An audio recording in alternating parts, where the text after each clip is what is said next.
அண்ணே அங்க பாருங்க யார் வரது பாருங்க. ஏய் துரப்பாண்டி, ஏய் துரப்பாண்டி. ஓடா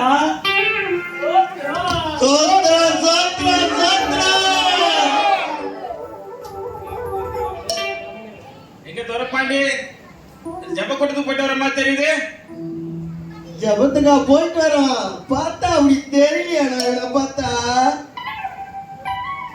நான் ஜப கொடுத்து போக கூடாதா? அப்பா நீ ஜப கூட்டத்துக்கு போ வேணான்னு யார் சொல்லுது? ஆனா நீ போகும்போதெல்லாம் நீ ஜெபிச்சு நான் பார்த்ததே இல்லையா? பார்த்தபடி நான் ஜெபிக்க உனக்கு தெரியணும். கண்டிப்பா தெரிஞ்சா அம்புடுது அம்புடுது. ஏழுங்க கொடுக்கப்பட்டு சொன்ன ஆண்டவர்கிட்ட நான் பேசலாம் உன் ஃப்ரெண்டுன்னு. ஏழுங்க கொடுக்கப்பட்டு சொன்ன ஆண்டவர்கிட்ட ஏதாவது ஒரு 10,000 ஏக்கர்னால நான் சொன்ன மாதிரி அப்படியே பக்கா ஃப்ரெண்டுன்னு. அந்த 10,000 ஏக்கர்ல அப்படியே பறந்து போக ஒரு டப்பா காரி உத்தரா மாதிரினா அந்த டப்பா கார் இல்ல BMW கார். அதான் கொடுக்கல கேட்டோம். அந்த 10,000 காருக்கு அப்புறம் ஒரு பெரிய பங்களா, ஒரு பஞ்சாயத்து தலைவர் போஸ்ட். அப்பா போதும் போதும். என்னப்பா உலகத்தை பத்தியே பேசுற, ஆவிக்குரியதை பத்தி பேசவே மாட்டியா? தெரியாதா உனக்கு? ஆவிக்குரிய விஷயம். ஸ்பிரிச்சுவல்ப்பா. ஏய் உனக்கு தெரியுமா ஆவிக்குரிய தேவைன்னா என்ன? எதுக்கு ஜப கூடத்துக்கு போயிடறான்னு தெரியுமாண்ணா? இதுக்கு தான் போதும் அவன். ஸ்பிரிச்சுவல் லைஃப் பத்தி கொஞ்சம் பேசுப்பா. ஆவிக்குரிய விஷயம் என்னன்னு சொல்லுங்க. இது கூட தெரியாம நீ ஜப கூடத்துக்கு டெய்லி போயிட்டு உக்காந்துட்டு வர. உனக்கெல்லாம் சொன்னா புரியாது, படிச்சு தெரிஞ்சுக்கிறா. படிச்சதும் கூட சேரக்கூடாதுன்றது.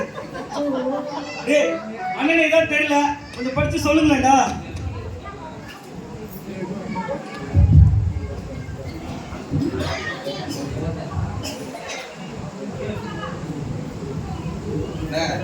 ஆண்டவரை முதல்ல முழு மனசோட தேடணும்னு, அவருக்கு கீழ்ப்படினோன்னு, அவருக்கு பயப்படணும்னு, ஓ அவருக்கு பிரியமாக நடக்கணும்னு, அவரை கனப்படுத்தணும்னு, அவரை பிரதிபலிக்கணும்னு, அவரை நம்பி ஜீவிக்கணும், அவர் சார்ந்து ஜீவிக்கணும், அவருக்குள்ள ஜீவிக்கணும். அவள் தானே அண்ணே அவர் மேல கண்ணை வச்சு அவருக்கு நேரம் நடந்து அவருக்கு என்ன ஓடணும்ண்ணே. அவருக்குள்ள போச்சு அவரே ஒடுக்கணும்ண்ணே. ஆவின் கண்ணு இருக்கணும், மாம்சத்தின் படி இருக்கக்கூடாதுண்ணே. சுயத்தை வெறுக்கணும், சிலுவையை சுமக்கணும். அவருக்கு பேசிக்கணும்னு, பரலோகத்தையே யோசிக்கணும்னு, சோதனை செய்யணும், தான் நேரணும். நன்றி சொல்லணும்ண்ணே. அண்ணே சிம்பிளா வாழணும், உண்மையா இருக்கணும்ண்ணே. அண்ணே ஆண்டவர் விட்டு கொடுக்கணும்ண்ணே, சத்தியத்தை மட்டும் விட்டு கொடுக்கவே கூடாது. இதான ஆவிக்குரிய ஜபம், இதான ஆவிக்குரிய தேவைங்க.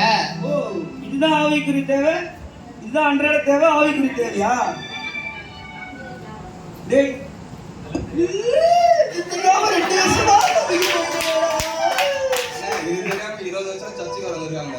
சரிடா அண்ணன் போயிட்டு ஜெபம் பண்ணிட்டு வரேன்டா.